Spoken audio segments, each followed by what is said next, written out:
Hello friends, कैसे हैं आप सभी लोग। मुझे उम्मीद है आप सभी लोग ठीक होंगे। जैसा कि आप सभी को मालूम है, कोरोना वायरस के कारण पूरे देश में लॉकडाउन चल रहा है। इस लॉकडाउन की वजह से सभी स्कूल, कॉलेज व इंस्टीट्यूट पूरी तरह से बंद हैं और जिस वजह से बच्चों की पढ़ाई पर बहुत बुरा असर पड़ रहा है, या कह सकते हैं एजुकेशन पर इस वायरस का सबसे ज़्यादा बुरा असर पड़ रहा है। तो इस समय में ऑनलाइन क्लासेस की बहुत ज़्यादा डिमांड हो गई है। इसी डिमांड को पूरा करने के लिए हमारी टीम नित्या स्मार्ट अकेडमी आपके लिए लेकर आ गई है क्लास 9 से 12th तक सभी सब्जेक्ट की ऑनलाइन क्लासेस। तो चलिए आज हम लेकर आए हैं आपके लिए क्लास 9 से सब्जेक्ट साइंस से चैप्टर 1 ले रहे हैं, मैटर इन अवर सराउंडिंग्स, हमारे आसपास के पदार्थ। मेरा नाम संदीप कुमार है। चलिए शुरू करते हैं। तो आज हम बात करने वाले हैं सबसे पहले कंटेंट्स के बारे में। कंटेंट्स जान लेते हैं आज आपको इस वीडियो में क्या क्या जानने को मिलेगा। सबसे पहले हम बात करेंगे इंट्रोडक्शन के बारे में। इंट्रोडक्शन को हम कहते हैं परिचय, यानी कि मैटर का परिचय देखेंगे। उसके बाद हम बात करेंगे फिजिकल प्रॉपर्टीज के बारे में। फिजिकल प्रॉपर्टीज को हिंदी में हम कहते हैं भौतिक गुण। उसके बाद बात करेंगे characteristics of particles of matter के बारे में। उसके बाद हम देखेंगे स्टेट्स ऑफ मैटर के बारे में। फिर बात करेंगे चेंजिंग स्टेट्स ऑफ मैटर। उसके बाद बात करेंगे इवेपोरेशन के बारे में। फिर बात करेंगे एक्स्ट्रा पॉइंट्स के बारे में। एक्स्ट्रा पॉइंट में आपको इस टॉपिक से अलग आपको जानकारी मिलेगी, जिससे आप अपना दिमाग तेज कर सकते हैं। आपकी जनरल नॉलेज बढ़ाने के लिए मैं अपनी सभी वीडियोस में एक्स्ट्रा पॉइंट लेकर आऊंगा। चलिए आगे बात करते हैं। सबसे पहले देख लेते हैं इंट्रोडक्शन के बारे में। इंट्रोडक्शन को हम हिंदी में कहते हैं परिचय।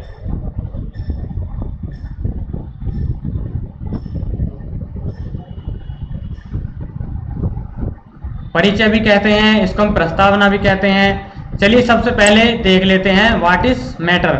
मैटर क्या है? तो जैसा कि हम चैप्टर का नाम ही है मैटर, तो हम सबसे पहले जानेंगे कि मैटर क्या है। देखिए मैटर क्या है। सबसे पहले हम इसकी डेफिनेशन देख लेते हैं। Matter is a substance that has mass and takes up space by having volume. तो इसका हिंदी में अर्थ होगा पदार्थ। मैटर को हम हिंदी में कहते हैं द्रव्य। मैटर को हम कहते हैं द्रव्य। तो इसकी परिभाषा होगी, द्रव्य एक ऐसा पदार्थ है जिसमें द्रव्यमान होता है तथा जो अपने आयतन के कारण स्थान घेरता है। फॉर एग्जाम्पल देख लीजिए, air, food, stones, cloud, stars, plants, animals, even a small drop of water or a particles of sand, everything is matter। अर्थात उदाहरण के लिए देख लेते हैं हवा, खाना, पत्थर, बादल, सितारे, प्लांट्स पौधे, एनिमल्स पशु, even a small drop of water, यानी कि पानी की छोटी से छोटी बूंद और पदार्थ का और रेत का छोटे से छोटा कण, एवरीथिंग इज मैटर, सभी चीजें मैटर हैं। जैसा कि मैंने एक डायग्राम बना हुआ है, ये पानी की एक बूंद है, यह भी एक मैटर है, छोटी से छोटी बूंद भी। हम कह सकते हैं कि इस पृथ्वी पर या पूरे ब्रह्मांड में कोई भी चीज बिना मैटर के नहीं है। आप स्वयं एक मैटर हैं, मैं भी मैटर हूं। आपके हाथ में जो मोबाइल या लैपटॉप है वो भी मैटर है। तो matter can be found all over the universe, अर्थात यूनिवर्स को हम कहते हैं ब्रह्मांड। ब्रह्मांड मैटर के बिना नहीं बन सकता। पूरे ब्रह्मांड में जितनी भी चीजें हैं वो सभी मैटर हैं। तो अगले पॉइंट देख लेते हैं। Matter is made up of टिनी particles. तो मैटर जो है वो छोटे छोटे कणों से मिलकर बनाता है। वे छोटे छोटे कण हैं, एटम्स हो गया, मॉलिक्यूल्स और आयंस। एटम्स को हम हिंदी में कहते हैं परमाणु, मॉलिक्यूल्स को हिंदी में कहते हैं अणु और आयंस हो गए। चलिए आगे देखते हैं। उसके बाद बात करते हैं हम फिजिकल प्रॉपर्टीज के बारे में। इसके भौतिक गुण देख लेते हैं। फिजिकल प्रॉपर्टीज को हम कहते हैं भौतिक गुण। भौतिक गुण हिंदी में भी लिख देता हूं ताकि कुछ बच्चों को आसानी रहे जिनको इंग्लिश में कुछ प्रॉब्लम होती है। भौतिक गुण, लेकिन मैं प्रेफर करूंगा कि आप इंग्लिश में ही अच्छा समझेंगे, क्योंकि आगे भी आपको इंग्लिश ही मिलेगी, हिंदी में बहुत कम हो जाती हैं क्लासेस। तो फिजिकल प्रॉपर्टीज देख लेते हैं। पदार्थ की फिजिकल प्रॉपर्टीज के बारे में बात करते हैं। चलिए आगे बात करते हैं फिजिकल प्रॉपर्टीज के बारे में। सबसे पहले बात करते हैं the measurement of mass and other characteristics that can be seen without changing how that object looks are physical properties. तो जैसा कि आप किसी भी ऑब्जेक्ट को देखते हैं, किसी भी वस्तु को देखते हैं, तो सबसे पहले आप उसको देखते हैं उसकी शेप कैसी है, उसका कलर कैसा है, तो यही चीजें फिजिकल प्रॉपर्टीज होती हैं। चलिए इसको देखते हैं। द मेजरमेंट ऑफ मास, द्रव्यमान की जब हम गणना करते हैं या उसको मापते हैं, या अदर कैरेक्टरिस्टिक्स ऑफ ऑब्जेक्ट, जिस वस्तु को आप देख रहे हैं उसकी अलग विशेषता होती है, उसकी जब हम द्रव्यमान को नापते हैं या उसको हम देखते हैं ऑब्जेक्ट कैसा है, उसी की वो फिजिकल प्रॉपर्टीज होती है, उसी के वे भौतिक गुण होते हैं। जैसा कि मैंने सबसे आप देख रहे हैं आपकी स्क्रीन पर मैंने एक डायग्राम बनाया हुआ है, एक पिक्चर है, ये है ऑरेंज। तो इसी के बारे में बात करते हैं। When you look at orange, जब आप संतरे पर देखते हैं, you know that they are orange because of their colour, shape and smell. जब आपने इस चित्र को देखा, आपने इस डायग्राम को देखा, तो आप देखते ही पहचान गए कि यह संतरा है। ऐसा कैसे हुआ? क्योंकि आप संतरे की शेप जानते हैं, इसका कलर जानते हैं। अगर आपके आंखों में पट्टी भी बांध दी जाएगी और आपके हाथ में संतरा दे दिया जाएगा, तो आप सूंघ कर बता सकते हैं कि यह संतरा है। इन्हीं को हम फिजिकल प्रॉपर्टीज कहते हैं। कुछ इंपॉर्टेंट फिजिकल प्रॉपर्टीज के बारे में जानते हैं। चलिए सबसे पहले फिजिकल प्रॉपर्टीज, मास जिसको हम द्रव्यमान कहते हैं, उसके बाद देखते हैं कलर, उसके बाद देखते हैं शेप, फिर वॉल्यूम एंड डेंसिटी। कलर को हम तो सभी जानते हैं, कलर जिसको हम रंग कहते हैं। शेप, उसकी आकृति, कोई भी ऑब्जेक्ट जिसको हम देख रहे हैं उसकी आकृति कैसी है, उसका आयतन कितना है, वॉल्यूम, उसका घनत्व कितना है, ये सभी हमारे भौतिक गुण होते हैं पदार्थ की। चलिए आगे बात करते हैं। उसके बाद नंबर आता है पार्टिकल्स ऑफ मैटर का। पार्टिकल्स को हम कहते हैं कण। पार्टिकल्स ऑफ मैटर अर्थात द्रव्य के कण। द्रव्य के कण देख लेते हैं। इसको हम द्रव्य भी कहते हैं और पदार्थ भी कहते हैं। मैटर को द्रव्य के कण, ठीक है, मैंने हिंदी में भी लिख दिया है। चलिए आगे बात करते हैं पार्टिकल्स ऑफ मैटर। एक जरूरी बात, आप अपने साथ नोटबुक और पेन साथ लेकर बैठिए। कोई आपको टॉपिक समझ नहीं आ रहा है तो आप उसको देखते रहिए, सीखिए, और अगर आप किसी टॉपिक को पहले से ही जानते हैं तो आप उसका रिवीजन कर सकते हैं। चलिए, जो भी आपको बात कुछ नई सीखने को मिल रही है, मैं गारंटी लेता हूँ आप कुछ नया ही सीखेंगे, तो उसको आप नोट करते रहिए और पढ़ते रहिए, क्योंकि हमारी वीडियोस आगे भी आने वाली हैं, आती रहेंगी, आपका सिलेबस पूरा कवर कराया जाएगा। चलिए बातें ज्यादा ना करते हुए आते हैं अपने टॉपिक की तरफ। पार्टिकल्स ऑफ मैटर के बारे में जान लेते हैं। Now we know that the matter is made up of tiny small particles. जैसा कि हम जान चुके हैं, मैंने आपको बता दिया है, जो हमारा पदार्थ होता है वह छोटे छोटे कणों से मिलकर बना होता है। Atoms, molecules and ions. परमाणु से, अणुओं से और आयन से हमारा मैटर यानी कि पदार्थ मिलकर बना होता है। And we can not see them by our naked eyes. Naked eyes को कहते हैं हम नग्न आंखें, यानी कि जब हम बिना अपनी आंखों से, जैसे हमारी आंखें हैं, इन्हीं से अगर हम इन मॉलिक्यूल्स और एटम्स और आयंस को देखने की कोशिश करेंगे तो हम नहीं देख पाएंगे। लेकिन अगर हम माइक्रोस्कोप की मदद से हम सॉलिड स्टेट और गैस को देखेंगे, यानी कि फॉर्म्स ऑफ मैटर, जो हमारी स्टेट्स ऑफ मैटर हैं, तीनों सॉलिड, लिक्विड और गैस, अगर हम इनको माइक्रोस्कोप की मदद से देखेंगे तो हमारे सामने एक रिजल्ट निकल कर आता है। क्या रिजल्ट आता है? जो सॉलिड के जो हमारे मॉलिक्यूल्स और एटम्स होते हैं वे एक दूसरे के साथ मॉलिक्यूलर फोर्स के साथ जुड़े हुए होते हैं, बिल्कुल एक के साथ एक जुड़ा हुआ होता है, पैक होते हैं। और लिक्विड में ये मॉलिक्यूलर फोर्स सॉलिड के मुकाबले थोड़ा वीक होता है, तो ये जो मॉलिक्यूल्स होते हैं ये सॉलिड के मुकाबले थोड़े अलग अलग रहते हैं। जैसा कि इस चित्र में दिखाया गया है, ये लिक्विड होता है हमारा। और गैस में, जिस भी कंटेनर में या कह लें पात्र में हमारी गैस रखी जाती है, गैस के मॉलिक्यूल्स पूरे कंटेनर में फिल हो जाते हैं, भर जाते हैं।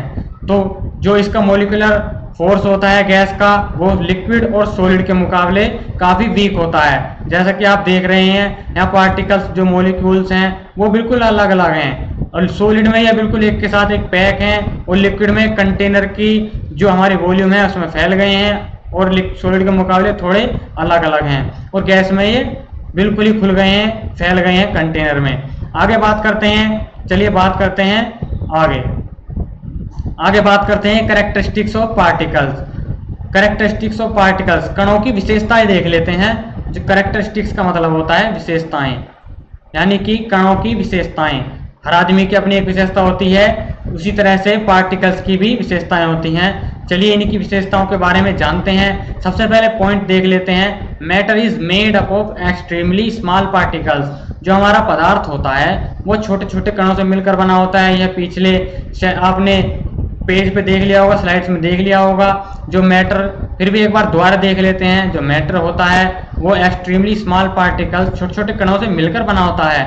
ये छोटे छोटे कण कौन से हैं? एटम्स हैं, मॉलिक्यूल्स हैं और आयंस हैं। अब तो आपको पता लग गया होगा। उसके बाद नंबर पॉइंट 2 देखते हैं, particles of matter have space between them. जो पार्टिकल्स ऑफ मैटर, जो पदार्थ के जो कण होते हैं उनके बीच में स्थान होता है। इस बात को हम कैसे प्रूव करेंगे? चलिए इसको हम एक प्रैक्टिकल के द्वारा देखते हैं। जैसा कि आप जानते गर्मी पड़ रही है, लेमन वाटर आप बनाते होंगे।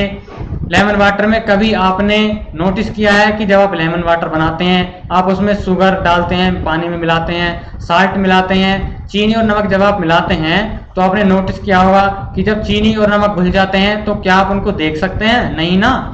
तो पानी का लेवल भी उतना ही रहता है और चीनी और साल्ट के मॉलिक्यूल्स पूरी तरह से घुल जाते हैं। तो इस बात से यह प्रूव होता है कि जो पार्टिकल्स ऑफ मैटर, जो हमारे पदार्थ के जो कण होते हैं उनके बीच में स्पेस होता है। इसी कारण से जो चीनी और नमक है हमारे घुल जाते हैं। ठीक है, ये पॉइंट आपको क्लियर हो गया। आगे बात करते हैं, particles of matter are continuously moving. जो हमारे पदार्थ के मॉलिक्यूल्स होते हैं, पार्टिकल्स होते हैं, कण, वो लगातार गति करते रहते हैं। इस बात को देखिए एक प्रैक्टिकल के द्वारा जानते हैं। कभी आप एक कमरे में हो, आपने नोटिस किया हो उसमें सूरज की एक किरण आ रही हो, तो आपने नोटिस किया होगा। अगर नहीं किया है तो अब कर लीजिएगा।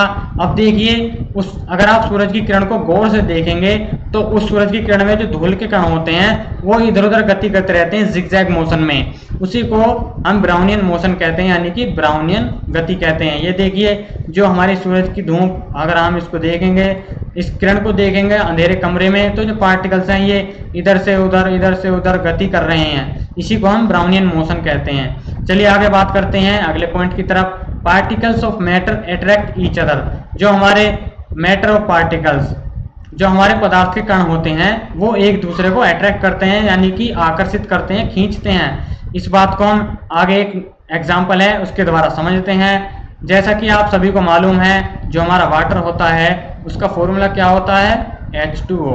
ये तो आप सभी को मालूम होगा।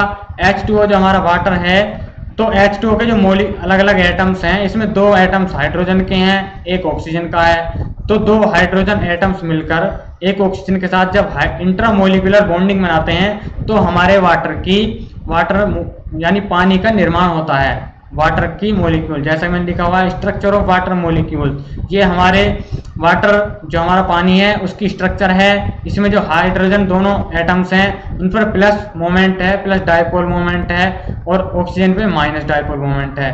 तो इस बात से यह प्रूव होता है कि जो हमारे पार्टिकल्स ऑफ मैटर, जो हमारे पदार्थ के कण होते हैं, वो एक दूसरे को अट्रैक्ट करते हैं, खींचते हैं वो एक दूसरे को। ये आपने महसूस किया होगा, आपका शरीर भी मैटर से बना हुआ है। अगर एक दूसरे को अट्रैक्ट नहीं करते तो हमारा शरीर अलग अलग हो गया होता, बाकी आप जितने भी मैटर हैं वो अलग अलग हो गए होते। लेकिन मैटर के जो पदार्थ के जो कण हैं वो एक दूसरे को अट्रैक्ट करते हैं। तो समझ गए आप। चलिए आगे बात करते हैं अगले पॉइंट की तरफ। अगला पॉइंट है स्टेट्स ऑफ मैटर। यह बहुत ही इंपॉर्टेंट टॉपिक है, स्टेट्स ऑफ मैटर। इसको हम हिंदी में कहेंगे पदार्थ की अवस्थाएं। पदार्थ की अवस्थाएं देख लेते हैं। पदार्थ की अवस्थाएं को हम कहते हैं प्रकार, या जिस फॉर्म्स में मैटर हमारा बटा हुआ है उन्हीं को हम अवस्थाएं कहते हैं। पदार्थ की अवस्थाएं। ठीक है, चलिए देखते हैं पदार्थ की अवस्थाएं। पदार्थ किन किन फॉर्म में आपने देखा है। We can see that matter around us exist in 3 different states. आपने अपने चारों तरफ नोटिस किया होगा, आप मैटर को सिर्फ 3 ही फॉर्म्स में देखते होंगे। सबसे पहली जो फॉर्म है वो है आपकी सॉलिड। सॉलिड को हम हिंदी में कहते हैं ठोस। जो भी चीज आप छू सकते हैं आपने देखा होगा कि ठोस, जैसा कि आपका लोहा हो गया, आपका लैपटॉप है, मोबाइल है, आप स्वयं है, आपकी ये सभी क्या है, सॉलिड। और लिक्विड क्या होता है, जैसा आप पानी पीते हैं, दूध पीते हैं, आपका कोई जूस हो गया, शेक हो गया, ये सभी क्या है, लिक्विड। और गैस होती हैं। इनके अलावा आपने जो मैटर है, इनके अलावा नहीं देखा होगा, तो हमारे जो कह सकते हैं कि जो मैटर है वो इन्हीं तीनों फॉर्म्स में पाया जाता है, सॉलिड, लिक्विड और गैस।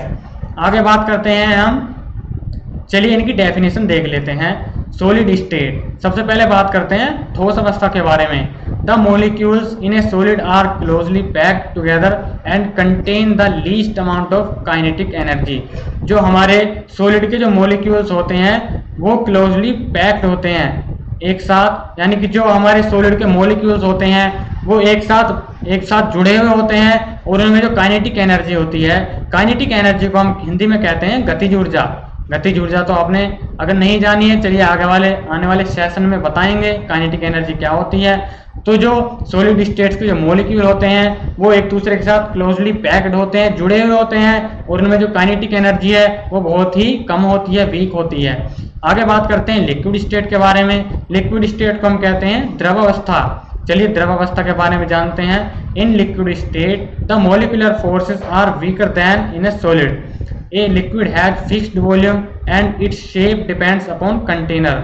तो हम बात करते हैं लिक्विड स्टेट के बारे में। तो लिक्विड स्टेट में जो मॉलिक्यूलर फोर्स होता है वो सॉलिड के मुकाबले कम होता है, बहुत हल्का होता है। ए liquid has a fixed volume. जो एक लिक्विड होता है, द्रव होता है, उसकी जो वॉल्यूम होती है वो फिक्स होती है, और जो आप वॉल्यूम को जिस भी कंटेनर में या पात्र में रखेंगे उसकी जो शेप होती है वो उसी पात्र के अनुसार ढल जाती है, उसी में डिपेंड करती है अपॉन कंटेनर।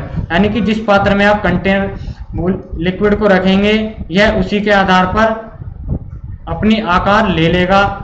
और आगे बात करते हैं गैस स्टेट के बारे में।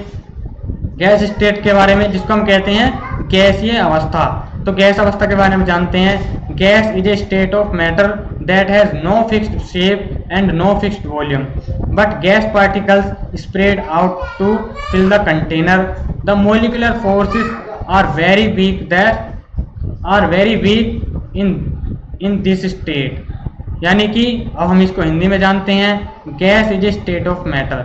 जो हमारी गैस अवस्था होती है यह पदार्थ की ही एक अवस्था होती है। That has no fixed shape. इसकी कोई भी फिक्स शेप नहीं होती है, कोई भी इसकी फिक्स आकृति नहीं होती है, और ना ही इसका कोई फिक्स वॉल्यूम होता है।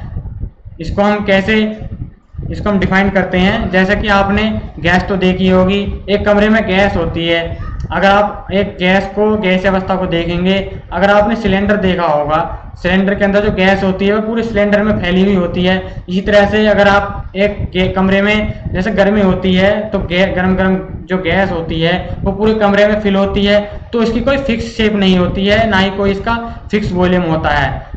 But gas particles spread out to fill the container. जो हमारे पात्र होता है जिसमें गैस भरी हुई होती है, यह पूरे इसके पार्टिकल्स जो हैं पूरे कंटेनर में भर जाते हैं। द मोलिकुलर फोर्स, इसका जो मोलिकुलर फोर्स होता है गैस का वो बहुत ही ज़्यादा वीक होता है लिक्विड और सॉलिड स्टेट के मुकाबले। चलिए बात करते हैं आगे अगले पॉइंट की तरफ आगे बात करते हैं। देख लेते हैं स्टेट्स ऑफ मैटर। इसको हम एक डायग्राम के द्वारा समझेंगे। सबसे पहले बात करते हैं सॉलिड के बारे में। ये हमारा सबसे पहले देख लीजिए, ये सॉलिड स्टेट है।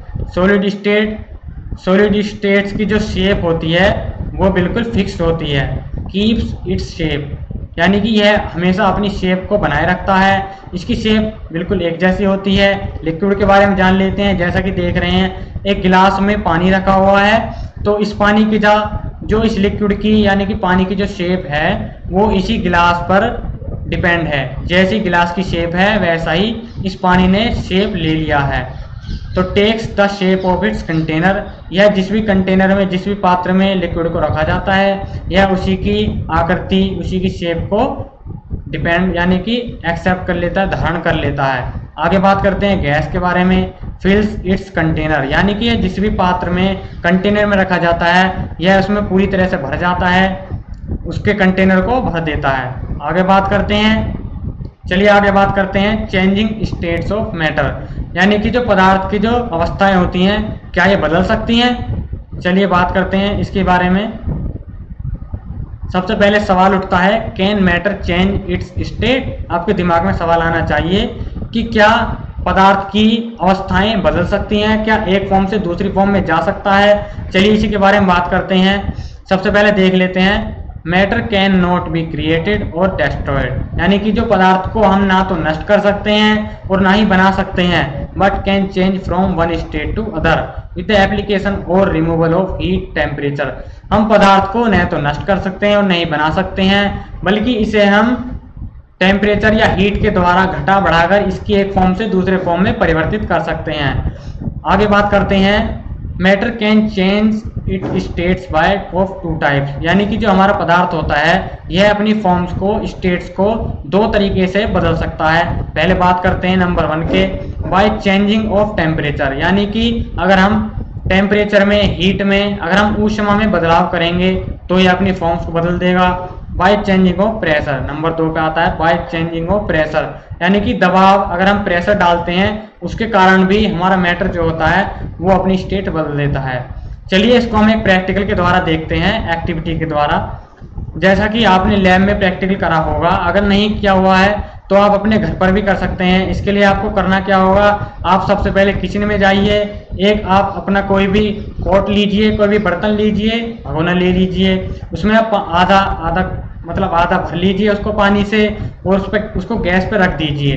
देखिए जब आप आधा नहीं लीजिए, थोड़ा ही लीजिए ताकि ऊष्मा का कम खपत हो, कम ऊष्मा लगे, आपको प्रैक्टिकल जल्दी हो जाएगा। थोड़ा ही पानी लीजिए और आप गैस को चला दीजिए, तो देखेंगे कि जैसे ही टेम्परेचर बढ़ना स्टार्ट होगा तो पानी उबलने लगेगा। एक टाइम पे जब 100 डिग्री टेम्परेचर से ऊपर चला जाएगा तो जो पानी है वो आपका भाप बनने लग जाएगा। तो आपने देखा कि पानी जो है लिक्विड स्टेट से आपका गैस स्टेट में चला गया है, चेंजिंग स्टेट्स बाय हीट। तो ये तो हो गया आपका बाय हीट, यानी कि टेम्परेचर के द्वारा हम कैसे एक फॉर्म से दूसरी फॉर्म में मैटर को बदल सकते हैं या बदल जाता है। आगे बात करते हैं चेंजिंग स्टेट्स बाय प्रेशर, यानी कि दबाव के द्वारा भी देख लेते हैं कि क्या मैटर जो है एक फॉर्म से दूसरी फॉर्म में जा सकता है। देखिए मैंने यहाँ पे एक डायग्राम बनाया हुआ है, यहाँ पर हमारे दो हमारे सिलेंडर रखे हुए हैं। इसमें जो पहले सिलेंडर में जो हमारी गैस रखी हुई है यह लो प्रेशर पर है, और इसमें जो गैस है पूरे कंटेनर में, एक इसके जो पार्टिकल्स हैं पूरे कंटेनर में फिल है, यानी कि भरे हुए हैं। ये लो प्रेशर की बात हो रही है। अगर हम इसका प्रेशर बढ़ाएंगे पिस्टन के द्वारा, इस पिस्टन को हमने देखिए पिस्टन हम खींच के नीचे ले आए हैं, अगले इसमें देख लीजिए आकृति में, ये पिस्टन को हम यहाँ ले आए हैं। तो इस पे हाई प्रेशर और लो टेम्परेचर पर देखेंगे कि ये जो गैस स्टेट जो होती है ये हमारी लिक्विड स्टेट में चेंज हो जाएगी, ये हमारी लिक्विड स्टेट में चेंज हो गई है। तो आपने देखा कि जो मैटर होती है ये दो तरीके से अपनी फॉर्म्स को बदल सकता है। पहले हम चेंजिंग स्टेट्स बाय हीट, यानी कि टेम्परेचर को परिवर्तन करके हम इसकी फॉर्म्स को बदल सकते हैं, और दूसरा हम दबाव के कारण, प्रेशर के कारण भी इसकी फॉर्म को हम बदल सकते हैं। चलिए आगे बात करते हैं, इसको हम एक और एग्जांपल के द्वारा देख लेते हैं। हम वाटर यानी कि पानी एक एग्जांपल के तौर पर देखते हैं। अभी आपने प्रैक्टिकल किया है, उसी के आधार पर पानी को दोबारा देखते हैं, आपको बहुत अच्छे से समझ में आएगा। ये बिल्कुल खुला खुला एग्जाम्पल लिखा हुआ है, आप देख लीजिए। सबसे पहले मैंने यहाँ पर आइस को लिखा हुआ है। आइस को क्या कहते हैं, बर्फ। अगर हम बर्फ को मेल्ट करेंगे यानी कि उसको हीट देंगे तो वो क्या होगा, लिक्विड फॉर्म में आ जाएगा, पानी बन जाएगा। और अगर हम पानी को इवेपोरेट करेंगे और ज़्यादा हीट देंगे तो क्या होगा, वो भाप बनना स्टार्ट हो जाएगा, वो गैस फॉर्म में बदल जाएगा। और अगर हम इसको रिवर्स अगेन उल्टा करेंगे यानी कि रिवर्स करेंगे, अगर हम गैस को ठंडी करने लगें, अगर गैस को ठंडा करेंगे तो क्या होगा, ये लिक्विड फॉर्म में आ जाएगा, हमारा वाटर बन जाएगा। अगर वाटर को हम फ्रीजिंग पॉइंट यानी कि हम उसको ठंडा करेंगे, हिमांक, इसको फ्रीजिंग पॉइंट को बोलते हैं, हिमांक। इसके बारे में हम एक्स्ट्रा पॉइंट में डिस्कस करेंगे, इन सभी पॉइंट्स के बारे में। तो चलिए, अगर हम लिक्विड को और ठंडा करेंगे तो क्या होगा, वापस से आइस बन जाएगा। ये बहुत अच्छा एग्जाम्पल है, इसको समझ लीजिएगा। चलिए आगे बात करते हैं, सब्लिमेशन। ये एक और एग्जाम्पल है, आप इसको वीडियो को पॉज करके आसानी से समझ सकते हैं, नोटबुक में नोट करते रहिएगा।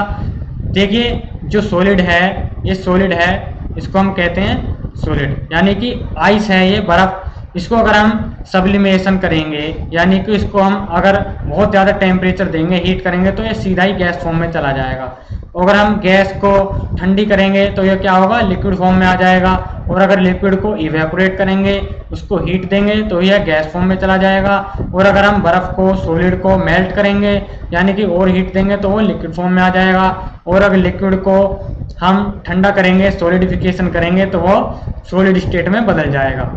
चलिए बात करते हैं अगले पॉइंट की तरफ, आते हैं इवेपोरेशन की तरफ। इवेपोरेशन क्या होता है? इवेपोरेशन को हम हिंदी में कहते हैं वाष्पन। वाष्पन, वाष्पन भी कहते हैं, या इसको हम वाष्पीकरण भी कहते हैं। चलिए सबसे पहले हम इवेपोरेशन के बारे में जान लेते हैं। इवेपोरेशन क्या होता है? तो इवेपोरेशन के बारे में जानते हैं। We know that particles of matter are always moving and are never at rest. ये आपने इसकी प्रॉपर्टीज तो देखी होंगी। जो मैटर के पार्टिकल्स होते हैं वो कभी भी रेस्ट नहीं करते हैं, जिगजैग मोशन में हमेशा गति करते रहते हैं। तो ये इसी लाइन में यही लिखा हुआ है। तो आगे बात करते हैं। At a given temperature in any gas, किसी भी गैस में किसी भी टेम्परेचर पर, या लिक्विड और सॉलिड, हम द्रव में या ठोस अवस्था में, there are particles with different amounts of kinetic energy. उनमें जो हमारे पार्टिकल्स होते हैं तीनों अवस्थाओं में, उनमें अलग अलग डिफरेंट अमाउंट पे काइनेटिक एनर्जी होती है। In the case of liquid, सबसे पहले हम बात करते हैं द्रवावस्था के बारे में। A small fraction of particles at the surface, जो हमारे पार्टिकल्स होते हैं लिक्विड फॉर्म में, हमारे द्रवावस्था में, तो उसके जो पार्टिकल्स होते हैं उनमें बहुत कम मोलिकुलर फोर्स होता है। उसके बाद बात करते हैं उसके जो एरिया पे मोलिकुलर फोर्स होता है वो बहुत कम होता है। उसके बाद बात करते हैं हैविंग हायर काइनेटिक एनर्जी, इसमें जो है काइनेटिक एनर्जी हाई होती है। Is able to break away from the forces of attraction of other particles and gets converted into vapour, यानी कि अगर हम इसको ऊष्मा देंगे, टेम्परेचर देंगे, तो ये जो है एक फॉर्म से दूसरी फॉर्म में, यानी कि अगर हम लिक्विड को बहुत ज़्यादा हीट देंगे तो यह भाप में बन जाएगा, इवेपोरेट हो जाएगा। इसी फॉर्म को हम कहते हैं इवेपोरेशन। चलिए इसकी डेफिनेशन देख लेते हैं। The scientific term of water, the scientific term for water, water को हम लिक्विड भी कहते हैं क्योंकि लिक्विड तो होता है water, turning into gas, vapour में बदल जाता है, at any temperature below it's boiling point is called evaporation. यानी कि साइंटिफिक टर्म में, वैज्ञानिकों की भाषा में इसको हम अगर जानेंगे तो जब हम वाटर को या लिक्विड को बहुत ज़्यादा टेम्परेचर पर हीट करते हैं, उसको हम गर्म करते हैं, तो वह गैस में बदल जाता है, वेपर में बदल जाता है, at any temperature below it's boiling point. Boiling point क्या होता है, इसके बारे में हम एक्स्ट्रा पॉइंट में चर्चा करेंगे इसके बारे में। तो जो इसका बॉइलिंग पॉइंट को वैसे मैं बता देता हूँ, हिंदी में इसको कहते हैं बॉइलिंग पॉइंट, इसको हम कहते हैं बॉइलिंग पॉइंट। बॉइलिंग पॉइंट को हिंदी में कहते हैं हम गलनांक, यानी कि हम इसको गर्म करते हैं जब, तो यह इसके टेम्परेचर पर, बॉइलिंग पॉइंट से नीचे जब हम टेम्परेचर देते हैं तो यह लिक्विड से वेपर में बदल जाता है। इसी को हम कहते हैं इवेपोरेशन, वाष्पीकरण कहते हैं इसी को। चलिए आगे हम इसको एक प्रैक्टिकल के द्वारा समझ लेते हैं। देखिए, आप किसी भी चीज़ को अगर आप प्रैक्टिकल अपने आसपास की वस्तुओं से रिलेट करके देखेंगे तो आपका माइंड उस चीज़ को ज़्यादा याद रख पाता है। ये साइंटिफिकली प्रूव है। अगर आप अपनी किसी भी बात को अगर आप रिलेट करके अपने आसपास की वस्तुओं से या अपने जीवन में घटनाओं से रिलेट करके पढ़ेंगे तो वो बहुत ज़्यादा याद होता है। इसी तरह से हम एक प्रैक्टिकल के तौर पर इसको याद करने की कोशिश करते हैं। देखिए, अगर आप एक बर्तन में पानी लेंगे, इसको हीट देंगे, तो पहले भी ये प्रैक्टिकल कर लिया है आपने। इसको हीट देने पर क्या होगा, ये जो लिक्विड फॉर्म में वाटर है ये गैस फॉर्म में चला जाएगा, इवेपोरेट हो जाएगा। इसको हम नेचर में देखते हैं, जब हम बारिश होती है, प्रेसिपिटेशन होता है, तो कंडेंसेशन के द्वारा जो हमारा पानी होता है वो बारिश के तौर पर नीचे आ जाता है, पड़ बारिश के द्वारा, और पानी का जो कलेक्शन हो जाता है, पानी इकट्ठा हो जाता है एक स्थान पर। उसके बाद क्या होता है, जो हमारे सन से, सूरज से जो हीट आती है उससे पानी इवेपोरेट होने लगता है और वापस एटमॉस्फेयर में पानी इवेपोरेट होने लगता है और पानी दोबारा एटमॉस्फेयर में चला जाता है। यह भी हमारा इवेपोरेशन का एग्जाम्पल है। अब आगे बात करते हैं फैक्टर्स अफेक्टिंग ऑन इवेपोरेशन, यानी कि जो हमारे वाष्पीकरण पे, वाष्पन पे कौन कौन से पॉइंट हैं जो इस पर अफेक्ट डालते हैं, इस पर इनका प्रभाव पड़ता है। चलिए सबसे पहले बात कर लेते हैं पहले पॉइंट के साथ, concentration of the substance evaporating in the air. जो हमारी इवेपोरेट होती है, कोई भी पानी है, तो सबसे पहले हम ध्यान रखते हैं या इसका बहुत ज़्यादा असर पड़ता है कि सब्सटेंस उस पदार्थ में जो हवा में कितना ज़्यादा कंसंट्रेशन है, यानी कि वो हवा में कितने मॉलिक्यूल्स हैं, कितने पार्टिकल्स हैं घुले हुए उसमें उड़ रहे हैं या मिले हुए हैं, इस बात का बहुत ज़्यादा इस पर प्रभाव पड़ता है, अफेक्ट करता है। उसके बाद देख लेते हैं फ्लो रेट ऑफ एयर, यानी कि हवा का बहाव, यानी कि एक स्थान से जो हवा कितनी तेज चल रही है, हल्की चल रही है, मंदी चल रही है, उसका भी बहुत ज़्यादा इफेक्ट पड़ता है। जैसे कि आपने देखा होगा अगर आंधी आ गई है, तूफान आ गया है, तो धूप नहीं आएगी क्योंकि बादल आ जाएंगे और हवा के कारण इवेपोरेट पानी कम होगा। इस बात का यही मतलब है कि जो फ्लो रेट है हवा का, उसका इवेपोरेशन पे बहुत ज़्यादा असर पड़ता है। आगे बात करते हैं तीसरे पॉइंट की तरफ, the amount of minerals dissolve in the liquid. जो हमारे वाटर में या लिक्विड में जो हमारे मिनरल्स, जो हमारे खनिज लवण घुले हुए होते हैं, डिजोल्व माने होता है घुलना, जो हमारे लिक्विड में या हम कहीं द्रव में जो मिनरल्स होते हैं वो घुले होते हैं, इस बात का भी बहुत ज़्यादा हमारा अफेक्ट पड़ता है इवेपोरेशन पर। उसके बाद हम बात करते हैं इंटरमोलिकुलर फोर्स के बारे में। इंटरमोलिकुलर फोर्स, जिसको हम हिंदी में कहते हैं अंतर अणु बल, इस बात का भी बहुत ज़्यादा इस पर असर पड़ता है इवेपोरेशन पर। प्रेशर का भी असर पड़ता है। सरफेस एरिया, जिसको हम कहते हैं, सरफेस एरिया को हम कहते हैं क्षेत्रफल, यानी कि पृष्ठीय क्षेत्रफल, इसको हम कहते हैं सरफेस एरिया को। किसी भी लिक्विड का जो पृष्ठ का क्षेत्रफल होता है ऊपर का, उसको हम कहते हैं सरफेस एरिया, पृष्ठीय क्षेत्रफल। टेम्परेचर ऑफ द सब्सटेंस, जो हमारा सब्सटेंस है, पदार्थ है, उसका कितना टेम्परेचर है, इस बात का भी सबसे ज़्यादा असर पड़ता है। चलिए आगे बात करते हैं अगले पॉइंट की तरफ। ये तो हो गया आपके टॉपिक की बात। अब हम बात करेंगे कुछ एक्स्ट्रा पॉइंट्स के बारे में जो आपकी नॉलेज को बूस्ट करेंगे, आपके दिमाग बढ़ाएंगे। चलिए बात करते हैं एक्स्ट्रा पॉइंट की तरफ। मेरी वीडियो में सभी में एक्स्ट्रा पॉइंट मिलेंगे आपको। सबसे पहले बात करते हैं हम इसी के बारे में। डिड यू नो, क्या आप जानते हैं, in previous slides you learn about 3 major states of matter. आप पिछली स्लाइड्स में या पिछले पेज में जान चुके हैं कि जो हमारा मैटर होता है यह 3 प्रमुख फॉर्म्स में या स्टेट्स में होता है। कौन कौन से फॉर्म आप जान ही चुके हैं। सबसे पहली जो है हमारे पास वो क्या है, सॉलिड ठोस अवस्था, फिर लिक्विड है द्रव अवस्था, एंड गैसीय अवस्था। बट डू यू नो, लेकिन क्या आप जानते हैं कि आज साइंटिस्टों ने इस समय में 2 और अवस्थाओं को डिफाइन कर दिया है, यानी कि 2 और पदार्थ की अवस्थाएं खोजी जा चुकी हैं। कौन कौन सी हैं वो फॉर्म, चलिए उन्हीं के बारे में बात करते हैं। एंड दोज 2 स्टेट्स आर, वो 2 अवस्थाएं हैं। सबसे पहली है प्लाज्मा। जी हाँ, मैटर की 2 और अवस्थाएं हैं, प्लाज्मा और बोस-आइंस्टीन कंडेंसेट, BEC, जिसको हम शॉर्ट फॉर्म में बोलते हैं। चलिए इन्हीं के बारे में बात करते हैं। ये आपको याद नहीं करनी है, आपको सिर्फ जानकारी बढ़ाने के लिए है। आपको सिर्फ सिलेबस में पिछला वाला ही पोर्शन आएगा, ये तो आपके दिमाग को बढ़ाने के लिए ही टॉपिक लिए जा रहे हैं। चलिए इनको भी देख लीजिए, अगर आप अच्छे से पढ़ेंगे तो आपकी जानकारी बढ़ेगी, इससे कोई नुकसान तो होगा नहीं। चलिए आगे बात करते हैं प्लाज्मा के बारे में। सबसे पहले हम बात करते हैं प्लाज्मा। इसकी सबसे पहले हिस्ट्री जान लेते हैं। प्लाज्मा की हिस्ट्री क्या है इसका इतिहास। The word plasma comes from ancient Greek. ये हमारी जो है प्लाज्मा शब्द जो है ये प्राचीन ग्रीक शब्द से लिया गया है। ये शब्द कौन सा है, ये मैंने रेड कलर्स में लिखा हुआ है, ये है वो वर्ड। इससे प्लाज्मा शब्द जो है, जो प्लाज्मा टर्म है, ये निकल कर आई है। इस शब्द का प्राचीन ग्रीक में क्या मतलब है, इसका मतलब है मोल्डेबल सब्सटेंस, यानी कि एक ऐसा पदार्थ जिसको हम किसी भी फॉर्म्स में ढाल सकते हैं, मोल्ड कर सकते हैं। और जेली भी इसी फॉर्म्स में होती है ना, यानी कि जेली जो होती है लचीली होती है, ढल जाती है। And describes the behaviour of the ionised atomic nuclei and the electrons within the surroundings region of the plasma. जो प्लाज्मा होती है ये आयनिक फॉर्म्स में होती है। इसकी जो आयनिक फॉर्म होती है, ये इसके जो न्यूक्लियाई होते हैं आयनिक फॉर्म्स में होते हैं। इसका जो बिहेवियर होता है वो बहुत ही ज़्यादा, इसकी जो एनर्जी होती है वो बहुत ही ज़्यादा हाई होती है। तो प्लाज्मा के बारे में आगे बात करते हैं।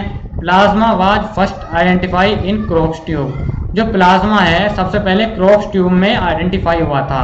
And so described by Sir William Crookes. इसको जो हमारा प्लाज्मा को जो डिस्क्राइब किया था वो सर विलियम क्रोक्स ने 1879 में इसको डिफाइन किया था। That time he called in it radiant matter. उस समय पर सर विलियम ने इसको कहा था रेडिएंट मैटर। ठीक है, ये आप ध्यान रखिएगा, आपको आने वाले समय में इसकी जरूरत पड़ेगी, इसको याद रखिएगा।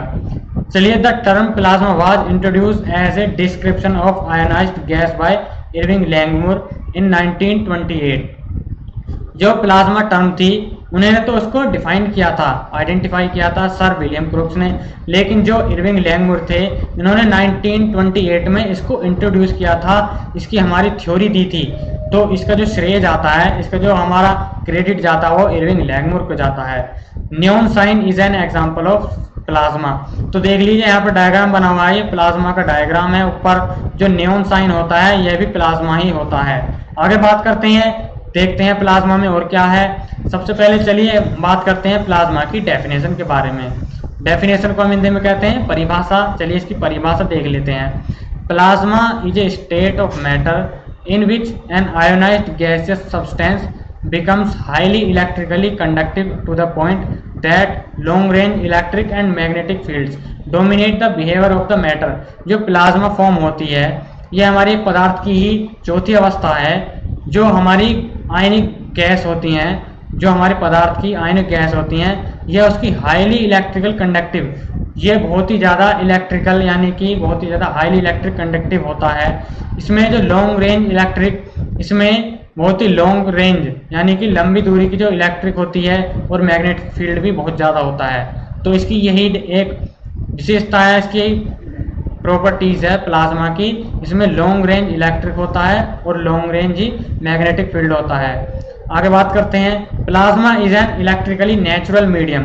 जो हमारा प्लाज्मा होता है यह नेचर में यानी कि वास्तव में एक न्यूट्रल होता है, electrically neutral medium and different from A gas. यह हमारा गैस से बिल्कुल अलग होता है जो प्लाज्मा होता है, because it is made up of groups of unbound positive and negative charge particles. क्योंकि यह हमारा पॉजिटिव और नेगेटिव दोनों चार्ज पार्टिकल से यानी कि हमारा ऋणात्मक और धनात्मक दोनों ही आवेशित पार्टिकल्स कणों से मिलकर बना होता है। इसका मतलब है कि जो हमारा नेगेटिव चार्ज पार्टिकल जब मिल जाएंगे तो वो न्यूट्रल हो जाएगा। इसका सीधा सीधा संबंध मतलब है कि जो प्लाज्मा होता है इसका जो ओवरऑल चार्ज होता है यानी कि जो हमारा सारा आवेश होता है वो रफली 0 होता है। इसका यानी कि चार्ज नहीं होता है प्लाज्मा पर। अब बात करते हैं, can you find A plasma. क्या आप अपने आसपास या इस नेचर में प्लाज्मा को देख सकते हैं? क्योंकि हमने अभी बताया था कि आप मैटर को 3 ही फॉर्म्स में देख सकते हैं, सॉलिड, लिक्विड और गैस। अब हम बात करते हैं कि क्या प्लाज्मा को भी आप देख सकते हैं। चलिए इसी के बारे में बात करते हैं। You can not find I am sorry, माफी चाहूंगा। You can not find natural plasmas around you but man made plasmas are everywhere. तो आप जो नेचुरल प्लाज्मा होता है आप अपने आसपास नहीं देख सकते हैं, उसको नहीं पाते हैं। लेकिन जो साइंटिस्ट द्वारा मैन मेड प्लाज्मा है यानी कि जो साइंटिस्ट द्वारा प्लाज्मा बनाया हुआ है इंसान के द्वारा, आप उसको हर जगह देख सकते हैं। यकीन मानिए, सच कह रहा हूँ। चलिए आगे बात करते हैं इसी के बारे में। आप इसको कैसे देखते हैं, आप उसको कहाँ देख सकते हैं। If you have ever heard about the northern lights, अगर आपने नॉर्दर्न लाइट्स के बारे में जाना होगा, सुना होगा, और बॉल लाइटनिंग, जो आपकी गेंद होती है, बॉल लाइटनिंग होती है, जो चमकती है गेंद, वो एक प्लाज्मा ही होती है। और जो नॉर्दर्न लाइट होती है, जो आपकी नियॉन लाइट होती है, ये सभी प्लाज्मा की फॉर्म्स होती हैं। इनमें चलिए इनके बारे में बात करते हैं, नॉर्दर्न लाइट्स और बॉल लाइटनिंग।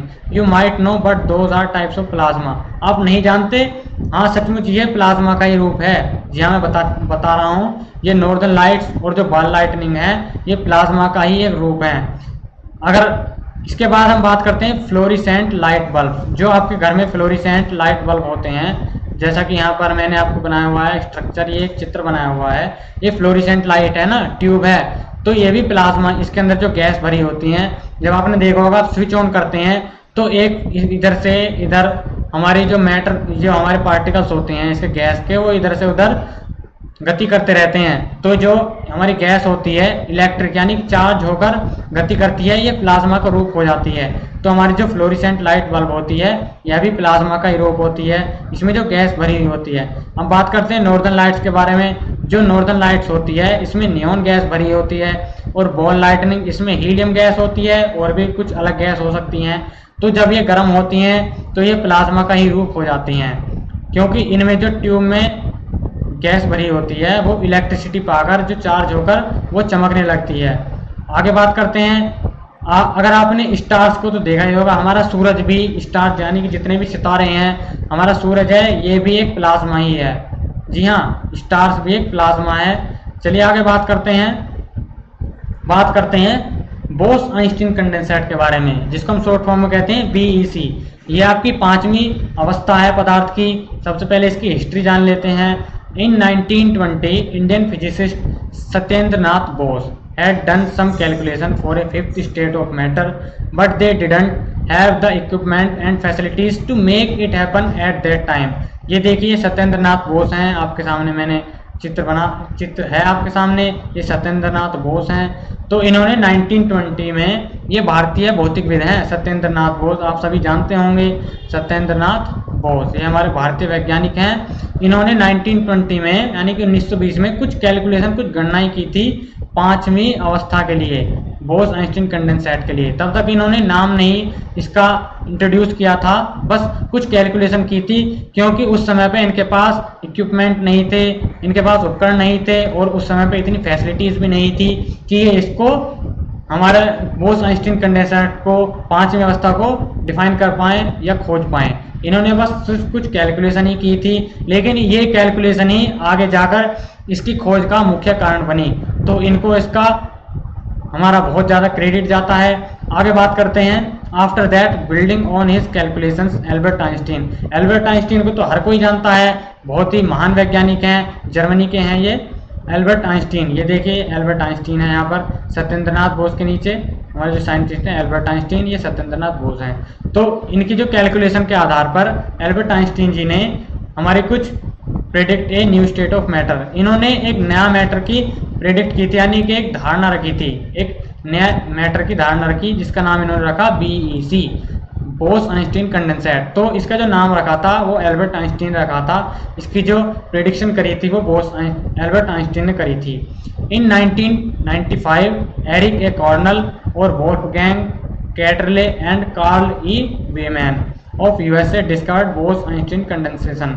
अभी तक एल्बर्ट आइंस्टीन और सत्येंद्र नाथ बोस ने सिर्फ इसकी कुछ कैलकुलेशन की थी और इसके बारे में गणनाएं की थी, लेकिन 1995 में एरिक ए कॉर्नल और वोल्फगैंग कैटरले और कार्ल ई वेमैन ने, जो यूएसए के साइंटिस्ट थे, इन्होंने बोस आइंस्टीन कंडेंसेट को डिस्कवर किया, खोजा, क्योंकि अब आने वाले टेक्नोलॉजी इतनी हाई हो चुकी थी। इसका यूज करके इन्होंने, सभी साइंटिस्टों ने बोस आइंस्टीन कंडेंसेट पदार्थ की जो 5वीं अवस्था है उसको इन्होंने खोजा है। इसी का क्रेडिट इन्हीं को जाता है, Eric A Cornell, Wolfgang Ketterle and Carl E Wieman. आगे बात करते हैं 2001 में इन सभी साइंटिस्टों को, जिन्होंने बीईसी यानी कि बोस आइंस्टीन कंडेंसेट की खोज की थी, इनको 2001 में यानी कि 2001 में नोबेल प्राइज से नवाजा गया था बोस आइंस्टीन कंडेंसेट की खोज करने के लिए। चलिए आगे बात करते हैं, बीईसी के बारे में जान लेते हैं, बोस आइंस्टीन कंडेंसेट के बारे में। यानी कि बीईसी होता क्या है? The Bose Einstein condensate is formed by cooling a gas of extremely low density about 100,000 the density of normal air to super low temperature. यानी कि बोस आइंस्टीन कंडेंसेट बीईसी कैसे बना इसके बारे में जान लेते हैं। अगर एक नॉर्मल एयर यानी कि एक सामान्य सी एक गैस लेते हैं, नॉर्मल एयर, अगर हम उसके 100,000 यानी कि उसके हम 100वें या 1000वें हिस्से का डेंसिटी यानी कि उसके घनत्व हम किसी नॉर्मल एयर के 1000वें डेंसिटी को सुपर लो टेम्परेचर पर ठंडा करेंगे, तो हमारा बोस आइंस्टीन कंडेंसेट 5वां मैटर बन जाएगा। जी हाँ, बोस आइंस्टीन कंडेंसेट इसी तरह से बनाया था। जो हमारी नॉर्मल एयर थी उसके 100,000 ऑफ द डेंसिटी यानी कि नॉर्मल टेम्परेचर के 1000वें भाग के जो घनत्व था उसको जो सुपर लो टेम्परेचर, बहुत ही ज़्यादा ठंडा टेम्परेचर किया गया, बहुत ही ज़्यादा टेम्परेचर को लो किया गया, तब जाकर बोस आइंस्टीन कंडेंसेट की खोज हुई थी। ये देखिए बोस आइंस्टीन कंडेंसेट का मैंने यहाँ पर डायग्राम बनाया हुआ है, इधर ये रहा। चलिए आगे बात करते हैं, देख लीजिए ये रहा बोस आइंस्टीन कंडेंसेट का डायग्राम। आगे बात करते हैं, if plasmas are super hot and super excited atoms. अगर हमारे प्लाज्मा जो है वो मैंने बताया दिया था वो बहुत सुपर हॉट होता है, यानी कि बहुत ज़्यादा गर्म और सुपर एक्साइटेड एटम्स होते हैं उसके अंदर। If the atoms in Bose Einstein condensate are total opposite, यानी कि प्लाज्मा में जो हमारे एटम्स होते हैं वो बहुत ही ज़्यादा हॉट होते हैं, बहुत ज़्यादा गर्म होते हैं और एक्साइटेड होते हैं। लेकिन बोस आइंस्टीन कंडेंसेट में बिल्कुल विपरीत होता है, अलग होता है, डिफरेंट होता है। They are super unexcited and super cold atoms. जो बोस-आइंस्टीन कंडेंसेट में हमारे एटम्स होते हैं वो बहुत ही ज़्यादा ठंडे और बहुत ही अनएक्साइटेड यानी कि न्यूट्रल होते हैं, एक्साइटेड नहीं होते हैं। आगे बात करते हैं कुछ और पॉइंट्स के बारे में। चलिए कुछ हमने जो पीछे इंपॉर्टेंट टर्म्स यूज की थी उन्हीं की हम डेफिनेशन देख लेते हैं। ये बहुत ही इंपॉर्टेंट डेफिनेशन होती हैं सामान्य जीवन में या कहें सामान्य भाषा में इनका ज्ञान होना बहुत ज़्यादा आवश्यक है। कभी कभी इनकी जानकारी नहीं होती है तो हम अगर कोई पूछता है तो चुप रहते हैं, नहीं बता पाते, तो बहुत शर्मिंदगी महसूस होती है। तो इन पॉइंट्स को आप जान लीजिएगा। सबसे पहले बात करते हैं इवेपोरेशन के बारे में। इसको पहले हमने देख लिया है लेकिन इसके हम शॉर्ट फॉर्म एक बहुत अच्छी परिभाषा यानी कि वन लाइनर इसकी डेफिनेशन देख लेते हैं। The scientific term for water turning into gas as a result of heat application is called evaporation. यानी कि जो वैज्ञानिक जो टर्म है वाटर को अगर हम गैस में बाय टेम्परेचर यानी कि अगर हम जो पानी को लिक्विड को हम टेम्परेचर देकर गैस में या वेपर में कन्वर्ट करेंगे तो उस टर्म को कहते हैं इवेपोरेशन, वाष्पीकरण। आगे बात करते हैं कंडेंसेशन के बारे में। कंडेंसेशन को हम हिंदी में कहते हैं संघनन। तो इसके बारे में संघनन को क्या कहते हैं, जब हम गैस को ठंडी कर कर लिक्विड फॉर्म में ले आते हैं तो उस टर्म को कहते हैं हम कंडेंसेशन।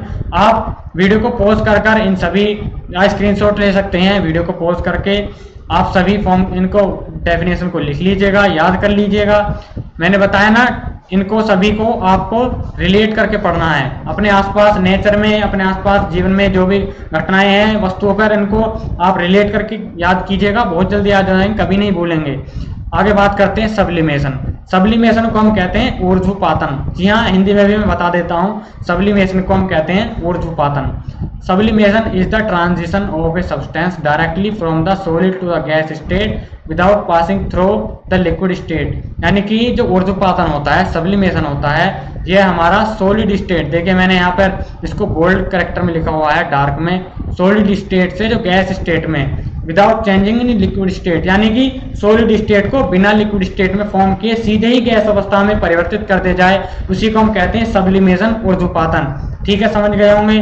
आगे बात करते हैं मेल्टिंग पॉइंट के बारे में। The point at which solids melt into liquid is known as melting point. Melting point को हम कहते हैं गलनांक बिंदु, यानी कि जिस पर सॉलिड जो हमारी सॉलिड स्टेट होती है, ठोस अवस्था होती है, ये हमारी लिक्विड फॉर्म में मेल्ट होना स्टार्ट हो जाए, यानी कि जब सॉलिड हमारा टेम्परेचर के द्वारा टेम्परेचर दिया जाता है सॉलिड को तो ये मेल्ट होना स्टार्ट हो जाता है, लिक्विड फॉर्म में आ जाता है, तो उसी फॉर्म को हम कहते हैं मेल्टिंग पॉइंट। इसको हम कहते हैं गलनांक बिंदु।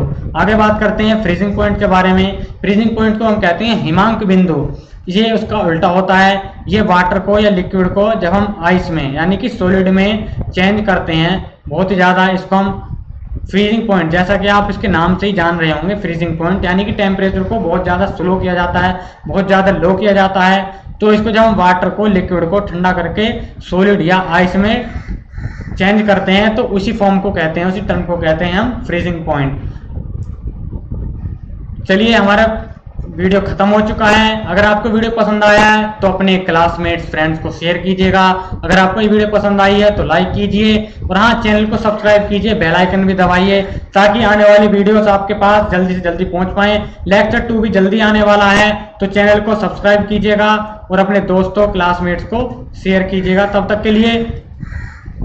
तक के लिए धन्यवाद। आपका दिन शुभ रहे, टेक केयर, ध्यान रखिए। और हाँ, जैसा कि लॉकडाउन चल रहा है, घर पर ही बैठकर पढ़ाई कीजिएगा, अपना ध्यान रखिए, अपनी फैमिली का ध्यान रखिए। मिलते हैं अगली वीडियो में, तब तक के लिए